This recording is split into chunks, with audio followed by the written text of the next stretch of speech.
आर्थिक अपराध से लेकर के राजनीति के अपराधीकरण और तमाम तरह की रिश्वतखोरी आदि के लिए इन 500 और 1000 रुपए का नोट का ही प्रयोग होता था। जब मैंने पहले ये प्रस्ताव आदरणीय मनमोहन सिंह जी के सामने रखा कि 500 1000 रुपए के करेंसी को वापस लीजिए, इससे भ्रष्टाचार, काला धन, काले धंधे, आतंकवाद, नक्सलवाद और पाकिस्तान जो हमारे देश की अर्थव्यवस्था में नकली करेंसी घुसा करके देश की अर्थव्यवस्था को ध्वस्त करने का काम करता था और आतंकवादियों को भी उससे पोषण देता था, इस काम पर अंकुश लगेगा।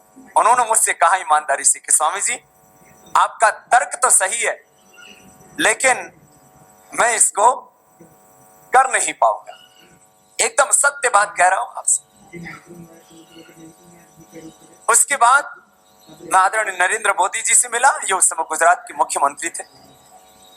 मैं अरुण जेटली साहब से कई बार इस बारे में कम से कम मेरी 10 मीटिंग हुई हो। फिर बीजेपी के टॉप नेताओं से मिला और चुनाव से पहले हमने सभी नेताओं से लिखित में एक संकल्प पत्र पर हस्ताक्षर कराए। उसमें काला धन, भ्रष्टाचार और व्यवस्था परिवर्तन के मुद्दों में एक ये भी मुद्दा था कि बड़ी करेंसी हम वापस लें। आज मुझे संतोष है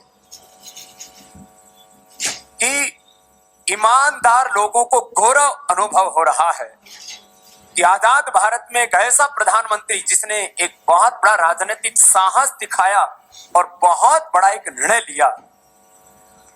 लोग हमसे प्रश्न पूछते थे काले धन पर सरकार ने क्या किया, तो ये एक ऐतिहासिक जो आपने कार्य किया उसके लिए आपको बहुत बहुत बधाई।